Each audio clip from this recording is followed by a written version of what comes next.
Well, hello, everybody. This is Matt Dabbs with Discipleship.org, and I am here with Melanie Wise and Brooke Keels of Mercy Multiplied.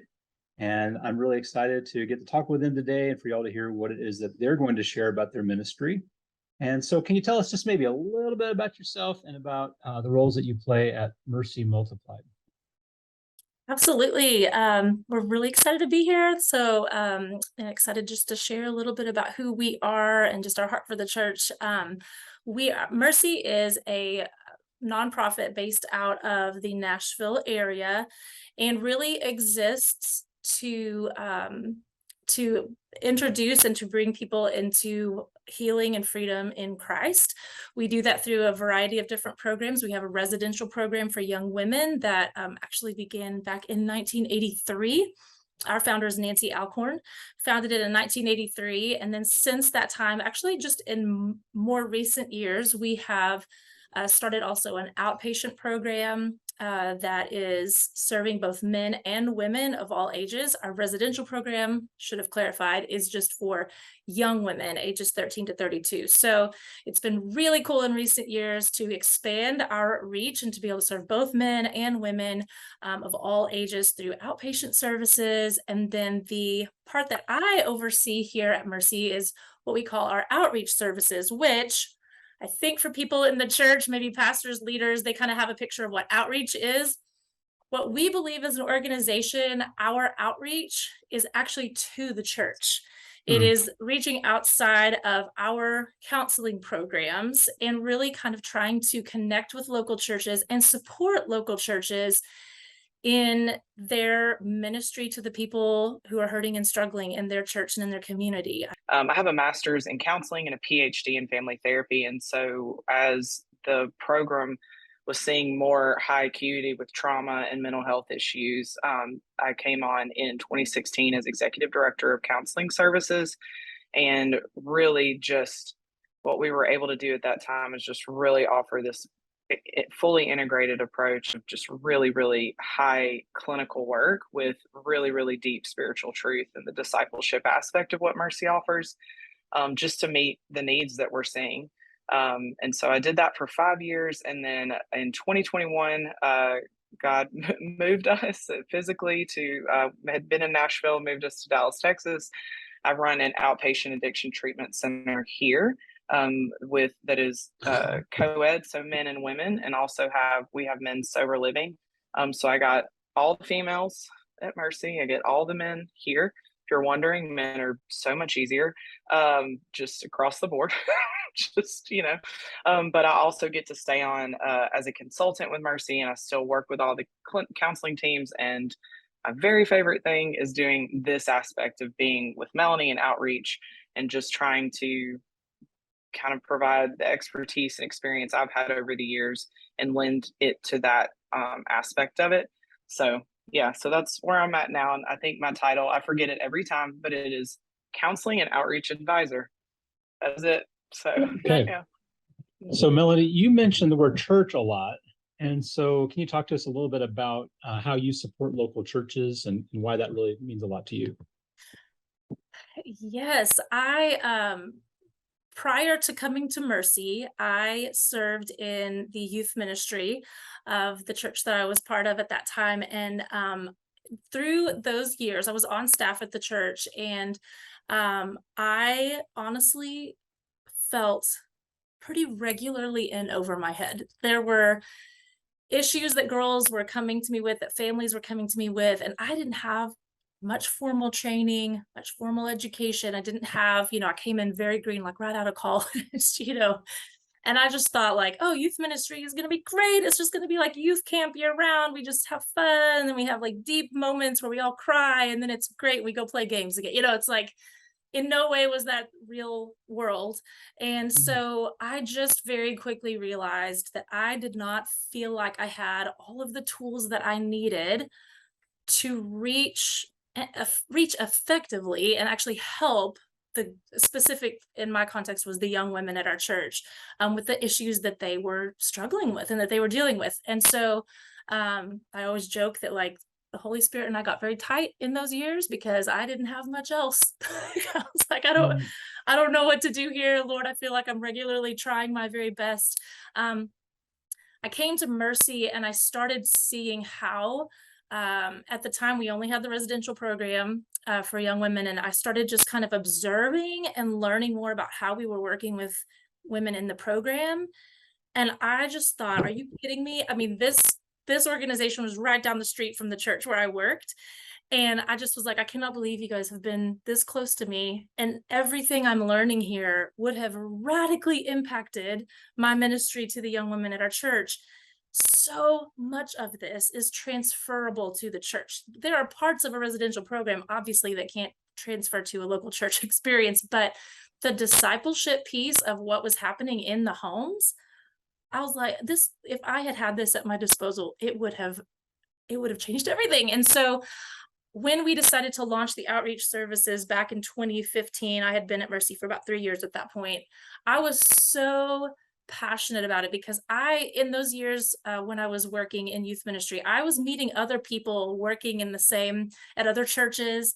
And I was like, oh, this is a pretty universal experience. A lot of people, pastors, ministry leaders, they feel in over their head. They feel like they don't quite have everything that they need to be able to reach the people. So I just got very passionate about, can we please share what's happening here and how we are helping people in this setting?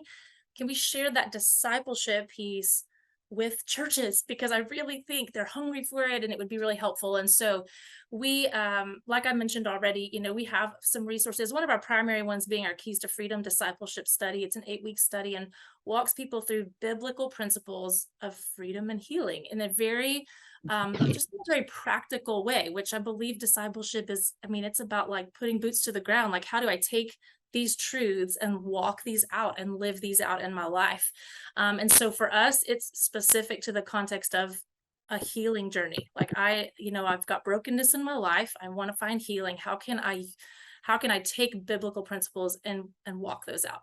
So that's Keys to Freedom. And then, yeah, we have other trainings and things of that nature, but that's really our heart and our desire is to say, hey, there's just some expertise here. I mean, Brooke is a great example of that. She brings things to the table that I'm like, oh my goodness, if I had only known some of these things, how much it would have impacted my work in the church.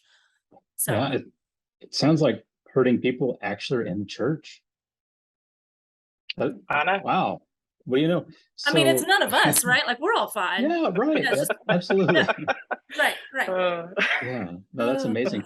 So yeah, so it sounds like you're being very open-handed with what you learned and being able to share that with churches and resource and equip. And it sounds like Brooke's really right on the same page. So can you tell us a little bit, Brooke, about why you're so passionate about equipping churches?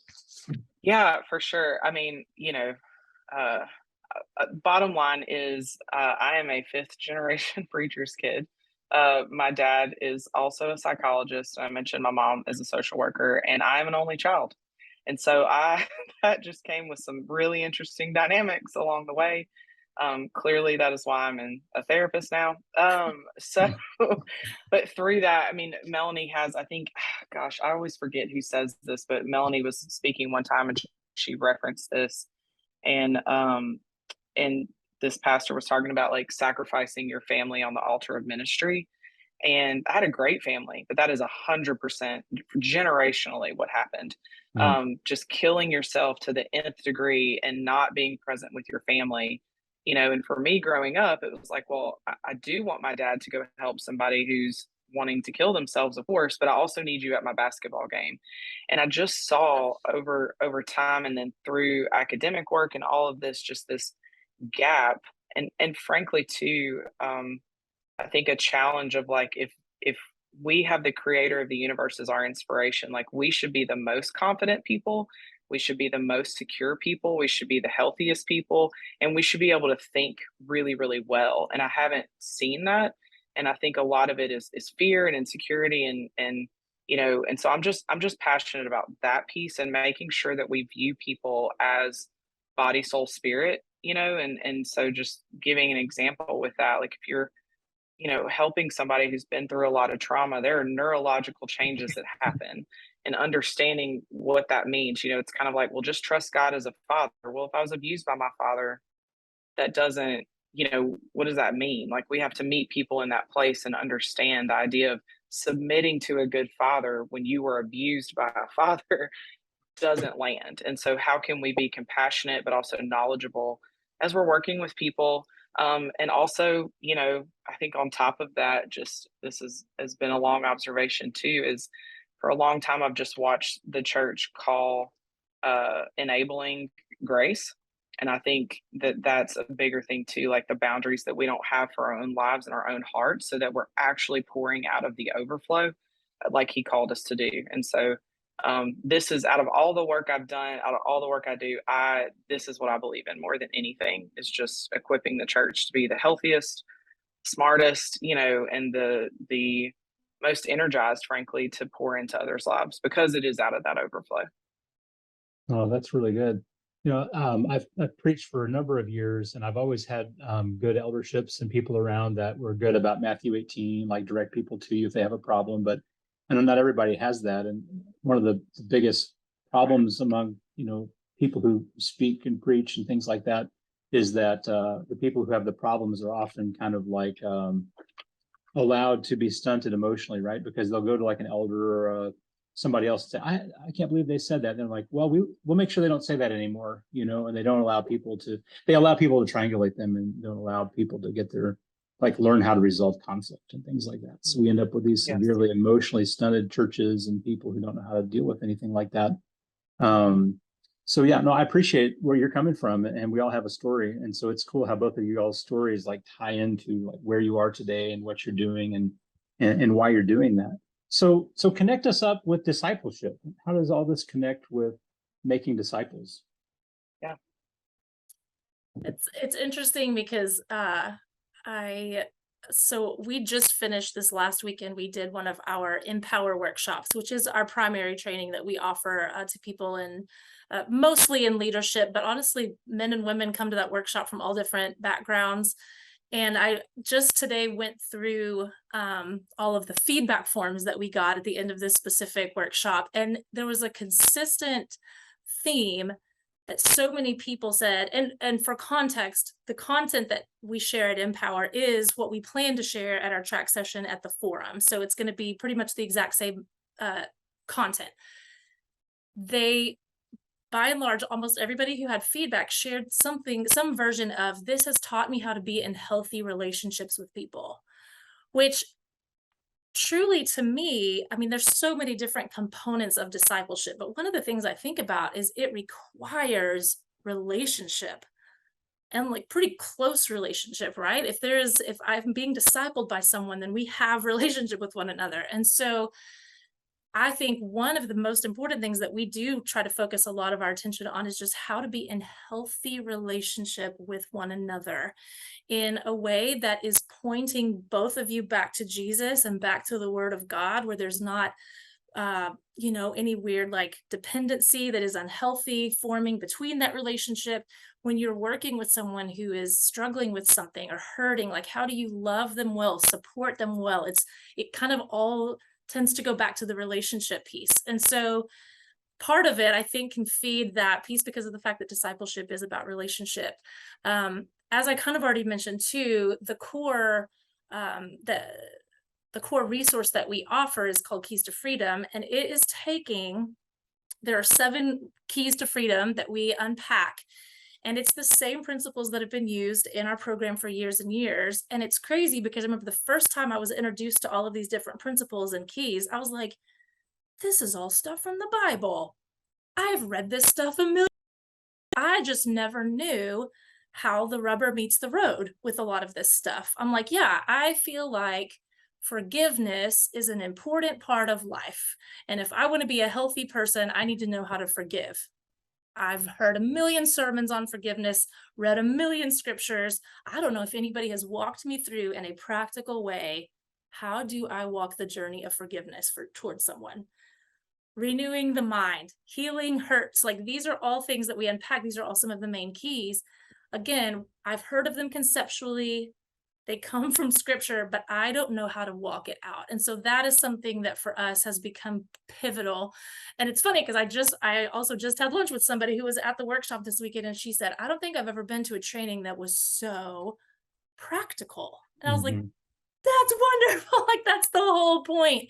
It's not to just say, here's a bunch of great ideas from the Word of God and like best of luck implementing them. We get so practical about how to walk them out, whether in our trainings or resources or that kind of thing. So, but I believe it's discipleship. I believe it's connecting people with Jesus in such a way. He has something to say about the hurts we've experienced. He has something to say about the brokenness. And if discipleship is ultimately about relationship and my relationship with Jesus, I need to know what he has to say about my brokenness. I need to know what he has to say about the things that have happened to me and how I walk through healing. And so that's really kind of, I think, where our things interact with discipleship. Brooke, That's good. anything you'd add? No, all that was great. That was so good. Yeah. I was like, oh, nope, she said it. So we're good. I'm with you. Is that study available online? It is indeed. It's on our website. It's also just on Amazon, as all Okay. things are. So you can get them in either location. We have a facilitator guide as well, that is also on our website or Amazon. Actually, I think we just got it on Amazon yesterday, so it's like 72 hours is when it should be available officially. Gotcha, So gotcha. yeah. Yeah. So a lot of our discipleship kind of presupposes people who are kind of doing okay. Like you have to be, I mean, you just kind of dive in and you talk about these biblical principles and ways of living it out and everything, but you're kind of thinking they have like a baseline of being kind of okay enough to do what we're talking about. Mm. But it sounds like a lot of people are not okay, and how often does our discipleship really hone in on the people who need those first steps before they can even get to the normal conversation, right? I was just talking with a guy before this who is really hurting and broken. He's struggling with self-forgiveness. And we were talking about, I was telling him, explaining why the Bible is important, to read it and live it and everything. I was giving him an example of praying for your enemies. And, sometimes you pray for your enemies, you end up with less enemies. There's a story of a guy I know who that happened to, but as an atheist, he found a Bible, was praying for his enemies, and his enemy list was getting shorter, right? So I was explaining this to him, and he was like, oh, so I need to just not just pray for me and God. He's in tears, like not just for me and God, asking God for stuff. I should pray for my girlfriend who's so mad at me all the time. Yeah, like this big light bulb came on, and he's just weeping. It's like I need to go get this. Well, We I will were say talking about. too, Matt, like I think one of the things that we have found over and over, and my heart is so much for all of the people who are like just pretty good, or Mm, like they're not in like a life alter, like they maybe aren't struggling with some life controlling issue, but there's no one in the church today who is like fully healed and whole. Like everybody's mhm. got more work to do. And just thinking about where we are in the history of the world, in our society, in our country, I'm like, believers need to be, I said this last week, and like we need to be healed and whole enough, not completely because we don't get that until heaven, but like we need to be healed and whole enough to be able to tend to the bleeding out that's happening all around us. And so one of the most exciting things to us was when a church actually in Franklin, Tennessee here decided, hey, we're looking through this study and we're realizing every single person in our church needs this. And we're like, oh, thank you, Lord. You got it. You got it. Yes, there's no one who doesn't need this. I am thankful personally. I can't tell you how many times in the last decade I have run up on something, or something has come up for me and I'm like, I know what to do. Like keys to freedom. I got to go back to that key. I got to go back like this. These are tools that literally every single believer needs to carry, not just those who are like, oh, it's for them too, but it's for Yeah, everybody. yeah, that's really Yeah. good. It's kind of like put on your air mask on the plane before you help your toddler, right? Exactly that. Mhm. Okay. Mhm. Yeah. Yeah. So did you have a thought there, Brooke? No, I mean, Melanie's, you see how passionate she gets. I just let her go on this, Stop. on this. Brooke, but like you No, talked it's about so good. this, like in the first session of the workshop, like about free people, Yeah. like, Yeah. I mean, you can't, that's the thing. You can't give away what you don't carry. And I think we are so often trying to function out of our talents and not actually out of the health that God's given us, or allowing him to grow us in areas or even just the self-awareness to be able to take a step back, like, again, growing up with pastors all around, right? Like, pastors didn't take sabbaticals until they like hated their entire church. There wasn't, and hearing people like, well, the pastor's going on vacation. Well, that's my tithe money. Like, I'm paying for their vacation. And, y'all don't know this about me yet, but I'm quite sassy and had something very unkind to say in return. And so, but it's that's the thing. If that's how we view the church and even the leadership, and I think more than anything, that I'm so passionate about that too. We have all these people that have a heart to help. They have no idea how to do it. And if somebody comes up to you, and like you even just said, like, what a great practical example that you gave him. But when we're in our own heads, we don't think like that. And what I love about Keys to Freedom personally is you can't go through this study without also finding continued healing for yourself and seeing the deeper things, or being like, that is such a great tool that I can implement every single day. And like Melanie said, the practical aspect, because you can't go to church and be like, pull God close, like, hear from him. What is that? I don't know. What does that mean? And now more than ever, I think we can't be convoluted.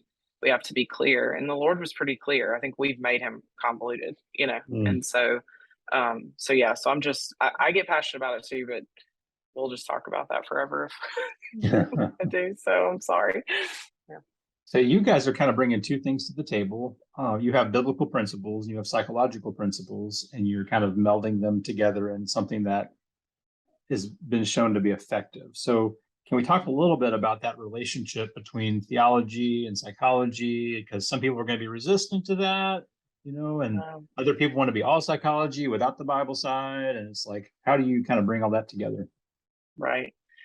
I mean, there's a philosophy I've lived with a long time, and it's, usually things are in the both and I think that it has been, and for me, I had a different experience because my dad was like a full psychologist and also a full pastor, and so I grew up seeing those worlds combined, and so it's always kind of made sense to me, and I'm grateful for that. But like, I had somebody at the workshop tell me, they're like, I can't believe you went to a secular, which I hate that word so much, but you went to a secular program for academic work. Like, what, they didn't influence you? And I was like, no, like, number one, I just assume I'm smarter than people most of the time. So that's my own like issue that I have to deal with.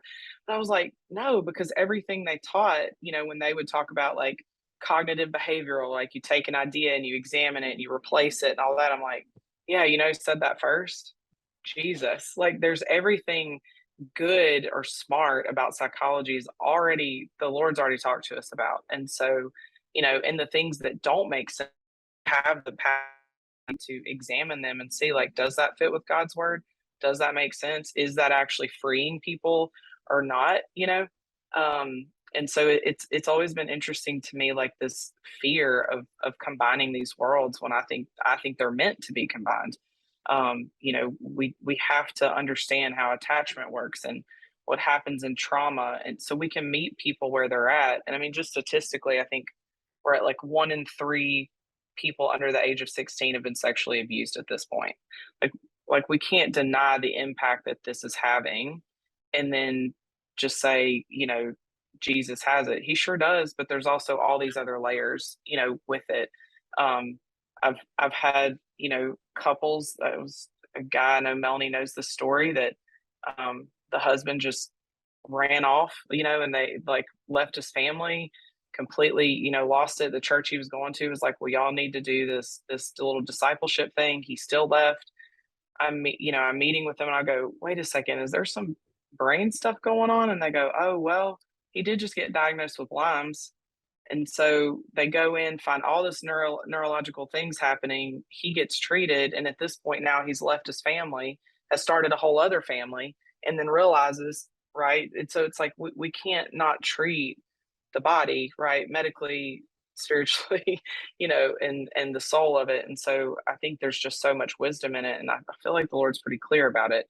Now, we don't live and die by everything they say, but I'm just telling you, anything good that's come from psychology, Jesus has already said it, and I can point out where. And so it's very easy for me, to do that. And I'm grateful. And that's kind of just my heart for it too, that we understand the context of where people are coming from so that we can meet them in those places and then take them out. But the freedom comes from Christ, right? Health and healing comes from Christ. And just another layer of that too is like it's one thing to be set free, it's another thing to walk in freedom, right? So a lot of people, they come to Christ, they feel set free, but you've lived these unhealthy ways for so long. The brain takes a while to get back into that. The body takes a while. And so we have to be able to go, yeah, of course they're saved, but now we have to disciple, walk them through it, allow them to have, practice healing on a daily basis, normalize it for them, you can't do that if we don't understand that other aspect of, psychological development of, neurology and all that super fun stuff, but it just matters. And I think if we give the right amount of weight to it, it is such a blessing alongside what the Bible tells us. Hmm. I'm thinking about, as you were talking, so I have a 1-year-old and a 3-year-old, and anybody who knows me knows that I will research and read everything out there about everything. Like, I did all the research on baby sleep, and then all the research on introducing solids, and all that. I'm just like always reading and learning. So I have been, as we now have a 3-year-old, bless his soul, I'm like, this is a whole nother world that we are walking into. And so I have been just reading and learning lots of things. And, there's been so many developments in the last decade on brain development and neurobiology and all those types of things. And so I'm reading and listening to some people who are child psychologists and things of that nature. And I'm listening to the things that they're saying, and they're like, now we know this happens in the brain with the, kids and this and that. And therefore, as a parent, it means you should do this, like whatever it is, right? And I listen to what they're saying. And it's, by the way, a pretty hard left turn to what I think my parenting strategies we're used to. So it's kind of like rocking my world a little bit. But when I listen to what they're saying, I'm like, that sounds a lot like how God told us to treat people in the Bible. So I'm like, it's crazy because I'm almost thinking like psychology and science is almost helping me better walk out the truths of scripture, because psychology is only catching up to what God created all along. So it's like, yeah, there's a reason why this is the best way to interact with your kids. God said this is how to love people well, and now science is saying, hey, this makes sense. We're like, yes, thank you. Like, that's why I think, as Brooke said, it's not either or. Like they go hand in hand, and when they do go hand in hand, it's like a really powerful thing.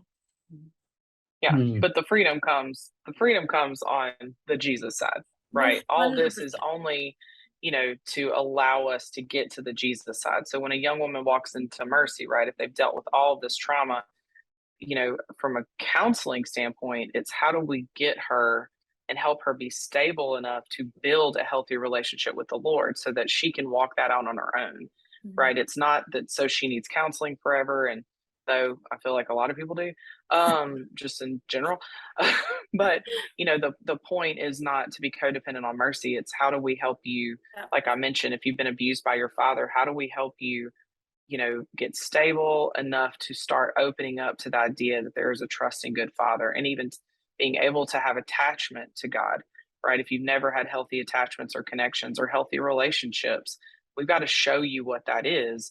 But all of that points to the Father, and a person building their own relationship with him, that they hear from him on their own, that they are able to build healthy relationships and friendships and connection with accountability. So it all drives to that purpose, if that makes sense. Yeah, that's really good.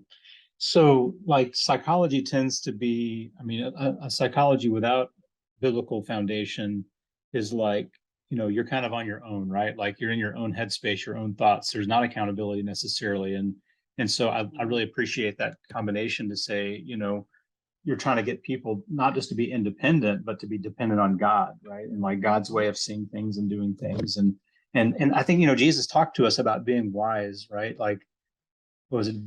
Be as gentle as a dove, wise as a serpent, or something like that. I forget exactly the verse, but I think that these sorts of things are very important for us to look at. It's where I started. I started in psychology before I got into ministry, and really appreciate that.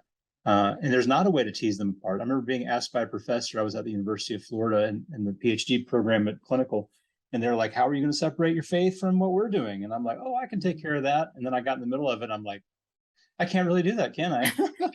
It's Yeah. impossible. Now I can navigate this path, right, in a way that's respectful and, you know, follows the rules and everything. But deep down inside, it's like the real fix comes from Jesus, you know, and it's really hard to get there, you know, in certain environments. So I appreciate that y'all are doing that, you know, well. Yeah, it's something I mean, just incredibly proud of. Just of the work that's done with that, and like you said, psychology ends with coping, right? Christ ends with healing and restoration, and so it's that's the difference. And you know, but to ignore one out of, frankly, insecurity or fear, that's not wisdom, right? Like you said, like we do have to be wise as a snake, right? In that, and that's why I kind of get the challenge of like we have to think well about these things and not be afraid of them. Yeah. I was talking to our CEO this last week, and she was even just kind of relaying to me that our organization has, this has been a journey for us even to kind of get to where we are present day, you know, and different seasons of time. There's just different things that have come up and things that are developing in the world and things that we have to look at. And so she was even telling me, you know, it's probably only, you know, the organization has been around for 40 years and we've kind of just gone through like, how do we help? How do we do these? How do we like balance these two worlds well? And she said, I would say it's like been within the last 15 years that we just found our sweet spot. Like, or it's for the last 15 years that like we really determined like this is who we're going to be as an organization. Both of these things are important, and how those have been working itself out, you know, have shifted over the years. But I think that's why, I mean, people hear testimonies that come from people in our program and they're like, how in the world is that even possible? And I truly do believe that being able to integrate these things has been very, very effective and powerful within our programs. And that's why I think we are so passionate about seeing the church being able to operate more fully in that place as well. I think people's lives will just be massively impacted. Well, the churches seem to be very under, what would be the word? Let me go back to pastors. Like a lot of times, like say you get a divinity, which is like used to be 96 hours, 80 something maybe now. Really a long master's degree, very in depth, but you might get one class in counseling, you know, and now all of a sudden you're put into a mix of hundreds of people with all the diversities of needs and things, and you're trying to wear all these hats and put on all these roles. So I really appreciate what you're saying, and I hope that people who listen to this, watch this, would tune into your resources, to your webpage, your ministry, because you know, these are the kind of voices and expertise to be able to walk alongside the ministers to help service these needs, because churches do struggle with, the minister is trained in theology, right? You're trained in theology and ministry, church size dynamics and things like this, and how to communicate, how to lead. But it's like, how do you deal with people in these circumstances, which are all around us, right? And often it's the pastor themselves, right? So walk us through that. Like, why do churches struggle so much with these kind of things? Mental, emotional, etc. There's another something happening here. Listen, I can drop one thing in and then I'm passing it to Brooke. I think by and large, like I said, Mercy, I think, has eventually found our sweet spot. I think there are a few things that can make maybe Brooke and me more like just fiery, angry. And when we hear people either come to our workshops or even come into our programs and say, you know, the church responded to my problems with, well, you just need more Jesus. You just need more prayer. You must not be doing X, Y, and Z. Otherwise, you would not be struggling with X, Y, you know, and that it was just kind of like, hey, it's so many churches have kind of gone to the like, it's all Jesus, or it's like all professional counseling, clinical work, psychology, if you will, like it's all one or the other. And I think that has really, really, honestly, I think it's just hurt a lot of people. And I think sadly, a lot of people who are hurting and who are struggling are like, the church can't help me. And so they like go to other sources for their help as best. And like Brooke said, I mean, if it's empty of Jesus, it's just gonna, the best they can hope for is coping, right? And so they're not really experiencing what Jesus has for them because the church isn't, and I say the church at large, I'm sure there are some churches that are just Yeah. killing it out there, but Yeah. isn't equipped with this stuff to know how to best address it in the people that they love and care for. And then a lot of times it's coming from the best heart. And I mean, I look at myself as a 26-year-old, trying to help all these teenagers. And I'm like, I was doing my best.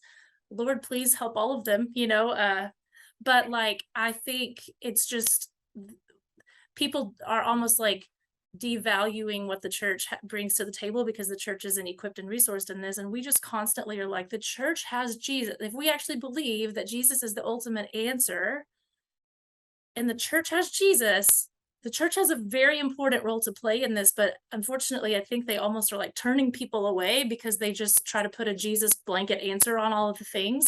And people are like, that's not helping me. Like, so anyway, I will pass it to Brooke because I'm sure Brooke has a lot to say, but that was Can just I one say of one them. quick thing?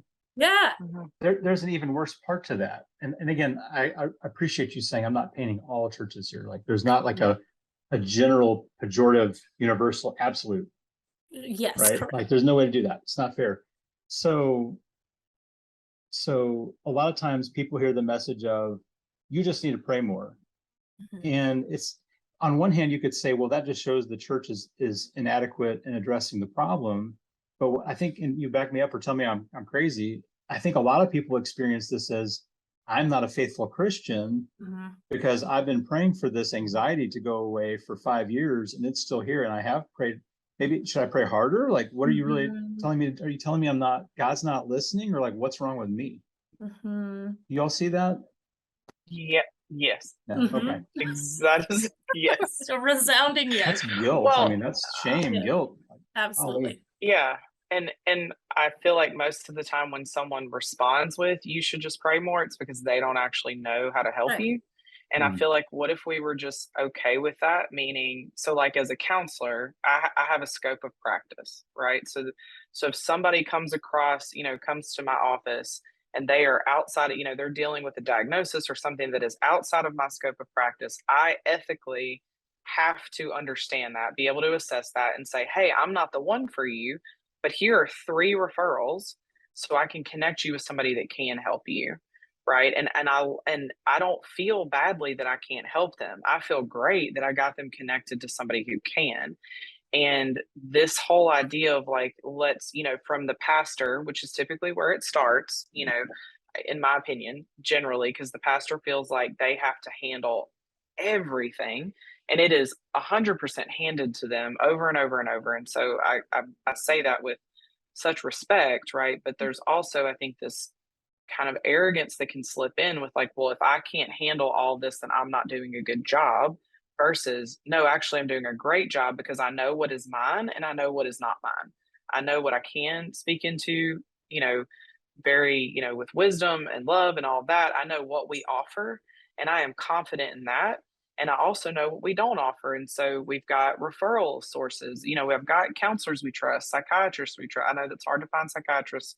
I joke, psychiatrists that are going to heaven. We do know a few, but you know what I mean? Like I have medical doctors, or like there's all these other people that are in the body that we can trust, but it takes some effort and it takes some work. And I get that. But, for me, if I don't do that, I lose my license. If a pastor doesn't do that, you just have a really sick church and people are not as healthy as they could be. Right. Mm. And, and so kind of the consequence of that is greater, but it's not as, there's not like an accountability for that. Right. Like I can't be a silly goose one day and be like, yeah, let me try and help you and it not work out. Like I'm going to be in big trouble. And I think too, we talk about like MDivs and like the theological aspect. If you look at the church's struggle with psychology is, in my opinion, and I won't deep dive into this, but like charismatic movements and all of that, and like people believing like they just thought Jesus was coming back, right? There's this whole that was like, so why would we engage with the world? He's coming back anytime now. And I feel like that led to, we could talk about this for probably 7 hours, but that led to this, we started responding to things like the new age thing. I mean, guys, like my mom wouldn't let me play with unicorns because she thought that I would get into Dungeons and Dragons and join a cult.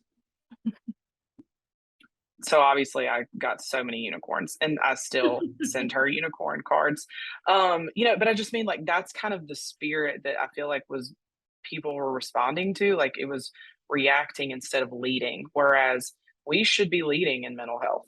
We should be leading in, community care. We should be leading in all of these things that we haven't. And so you kind of get in this hole and then you get scared and you don't know how to respond and you feel guilty because you should be able to carry everything. And just kind of that cycle that I think happens and it's just been stuck. And that's what I feel like when we do these workshops, especially people come and they're like, oh, okay. Like I don't know that we're saying any like brilliant earth shattering things that no one's ever thought about. It's just more about like packaging it in a way that people understand and can actually apply and live out because the heart of I believe every Christian is to be good to someone else and to help them and meet them where they're at.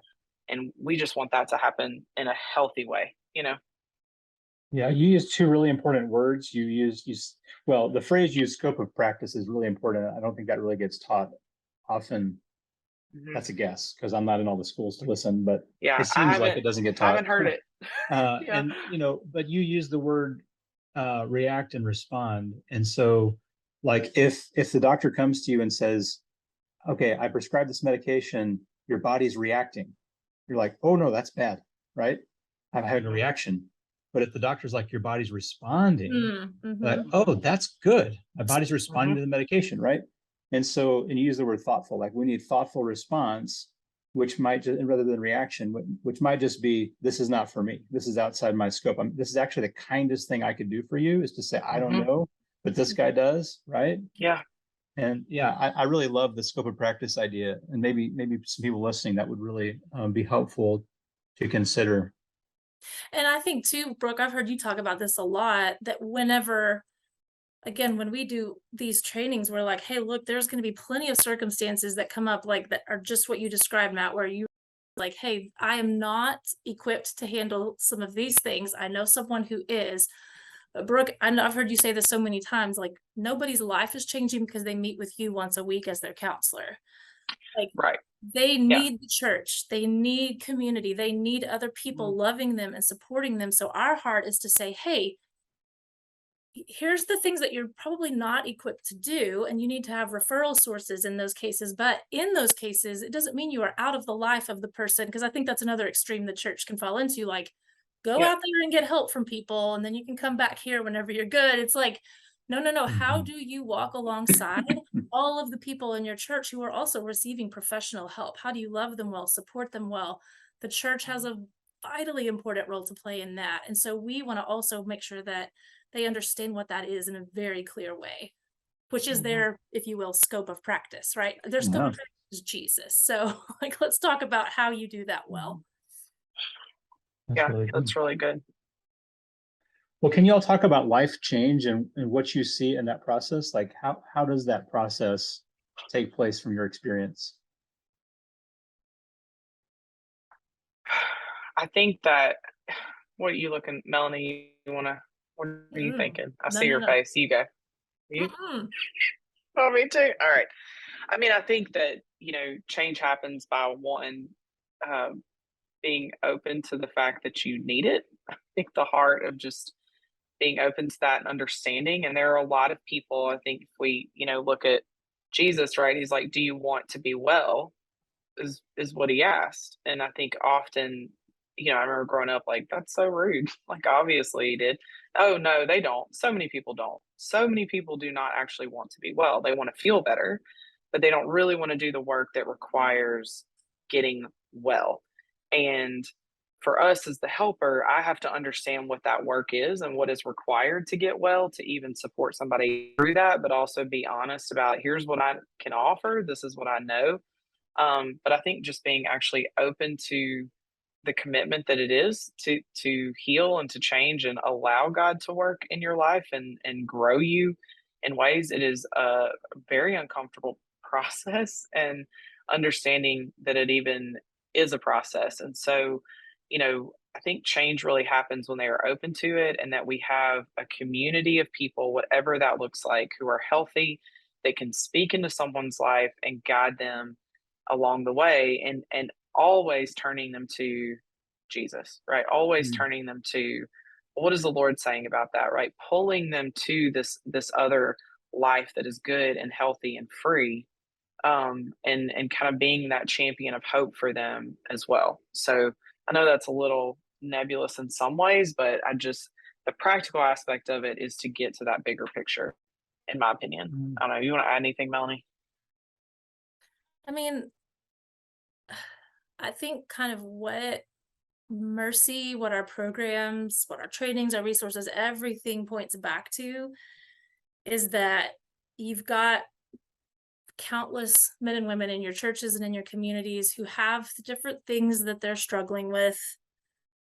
They don't like it. They want to see it change. They've probably tried to willpower their way out of it. They've tried to like self-discipline their way out of this behavior, this attitude or that attitude.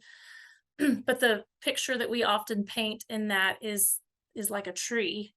And we're like, look, when you think about a tree, you don't usually think about the fact that there's like this massive root system underneath the tree that is feeding the tree.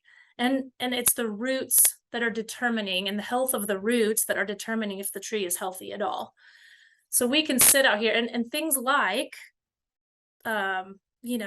self-harming or anxiety or people pleasing, perfectionism, insecurity, so much of the stuff that we're like, this is what my problem is. My problem is I'm a perfectionist. I'll just say it because that's mine. That's my problem. So I need you to tell me all the things to do to stop struggling with that. And if we do that, it's just like cutting off all the branches and hoping the tree gets healthy, right? Which is an absurd idea. Like if I just go out and cut off all the branches, that does nothing. Something unhealthy will grow right back up in its place. And so everything that we focus our efforts toward is going into the root stuff, because we're like, if the roots can be healed or the unhealthy stuff uprooted, if you will, the tree becomes healthy. And we have seen it time and time and time again at Mercy, where these people come into the program, they think we're going to like start going after all their issues, and we're like, actually we're going to go here, like we're going to go into some of this deeper stuff, and they're going like, what does that have to do with this issue? Yeah. Fast forward 6 months, and I know that it sounds like a little bit too whatever, pie in the sky, too good to be true, but I'm telling you, I've seen it too much now that I can't believe it's not true. When the tree gets healthy from a root level, the unhealthy stuff just doesn't have anything to hold on to anymore. And truly, it just kind of starts falling off. It's not to say you never have to talk about those branches or look at them, but it's just to say that focusing all your energy there is going to be exhausting and really discouraging. And what that is, I mean, it's the epitome of behavior management. And we're just like, behavior management is not freedom. It's not cleaning up the outside is not freedom. That's not what the Lord had in mind. And we often say, like, I don't remember where I heard this, but somebody once said, managing behaviors just shuffles bondage around. So us trying to cut off all this stuff that we don't like in our lives is just shuffling bondage around. And so for us, life change happens when we start going after the roots. And so that is everything that we do and teach is based on that idea of like giving people very practical ways of inviting the Lord into those deeper rooted issues. Because when that stuff gets dealt with and he starts working in that place, it's the most freeing thing, because you realize, like, I don't have to willpower my way and self-discipline my way out of these things I don't like in my life.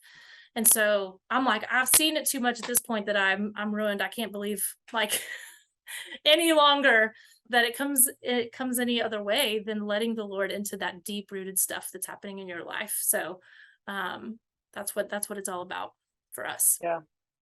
I think every unhealthy behavior meets a need. And when your needs are met at that root level and they're healed, then it doesn't land the same way. Just like you said, it falls off, And so of course there's things we have to stop in order to heal. Like if you're struggling with substances or pornography or like, you know what I mean? Like you can do, again, at the both ends can be happening, but we tend to stick so much on, if I asked, these guys that we work with, did you drink today? And that's all I ask them about. Like, that's not helping them heal and find freedom and meet those needs that drinking met, right? And figuring out even what they need or want. Some people don't even know, and so it's honestly a waste of time. And so you see that often too, like in the residential setting. Young women come in, they can no longer use substances. Well, then eating disorder behavior shows up, right? It just will move around until we're set free. And so and I do repeat myself a lot, being intentional and being thoughtful with how we are healing. And that's why I love that analogy of the tree. It's just so simple and it makes sense. And it kind of keeps us, in order. And sometimes I'm thinking, like, am I addressing a branch right now, or am I addressing a belief system, or are we talking about some root stuff? And so it's just a really, again, practical thing. And I don't know, I love it. I didn't come up with it, by the way. I didn't either. I think Jesus neither did. one of us did. Yeah, I think you did. It feels like that was somewhere in the Bible. Yeah. Dr. Phil used to say this thing that was really dumb. Please tell me. What would I he can't ask wait. him? Remember what he would ask him all the time? How's that working for you? Yeah, Right. yeah. And you're like, you know what? It is, because they're dysfunctional, and it doesn't seem like to you it works, but to them it works. Right. Yeah, they wouldn't keep doing it if it didn't. It does. Yeah. The other thing he said that I love, and he'd just be like, "It's not about you," and you're like, "Right, changed. Oh, it's not about me." Like, life is forever changed. Yeah. Let's take these attention-seeking people and put them before a live studio audience and just see if they don't overreact and get good ratings, right? Yeah, that's exactly. That's right. Are it's we totally live? healthy. Oh, I forgot we were live. Yeah. Okay. Look, I've been on my best behavior, so I hope so. That's right. Oh, my I'll goodness. just say though, like in saying everything that we've shared today, our desire, and even just thinking about, pastors and leaders in the church. I don't know. I was thinking about this morning. I'm like, we always say, pay attention to what makes you angry. And I was like, I don't know if there's anything that makes me more angry than how many people in ministry they're just leaving in droves, and they're completely burnt out. Anytime I talk to any of our pastors on staff at my church and they start talking about how just kind of beat down and overwhelmed they are, I'm just like, oh, there's nothing that makes me more. I think the enemy uses discouragement to just tear us all down and make us give up. But I will say that so much of what we do and want to share, my hope and prayer is that it relieves some of the things that sit heavy on people in leadership, and that we could actually offer some resources and tools that are effective. Because I think one of the most discouraging things when you're leading in a church is like, I don't even know if anybody's life is changing. All you see is issues and problems and issues. And like, you don't get to see enough of the victories and the fruit. And so our hope and prayer is that we could offer things that allow pastors to be like energized by the fact that lives are really changing in their church. People are really getting free. People are seeing healing happen, and that just refreshes them and rejuvenates them, on top of us just taking some stuff off of their shoulders that we don't think they were ever meant to carry. Well, us ministers take things very personally. And so if we're not able to help somebody, like, there's not a good boundary there. Like, if I'm not able to help somebody or see them through to some sort of recovery, even though I've never been trained, I have no expertise, right? Like, it's just devastating. And so, like, pastors are probably often some of the least well self-cared people around, because everybody dumps up. No one else gets dumped on quite like that, at any hour of the day or night, 24/7, and all that. So I'm glad that y'all are there to resource and walk alongside and educate, and inform, and encourage. That's good to hear. We need more of that. Awesome. Yeah, any last thought? Y'all have any last thought? Any concluding thought for today? We'll come back at it tomorrow. Well, I was looking at the clock and I knew the time was coming, so that was my last thought. Was more that like, this is our heart is just like, we just want to see people in ministry not being just constantly beat down, exhausted, worn out, discouraged, quitting and quitting, because they just, like, that's what we ultimately would love to see change. And we hope and pray that what we can bring to the table and offer to support will help with that. So that was mine. Yeah, perfect. Okay. That's mine too. Well, Okay, thank you, Brooke. Well, we will wrap up there. I hope that everybody watching, listening will come back tomorrow. If it's on the podcast, you'll check out the next one when it releases. And for more like this, come to the forum in October. You'll get a whole track session on this. And this is such valuable information. It's needed information. And so we appreciate Mercy Multiplied and what y'all are doing. And we'll be back at it again tomorrow at 2.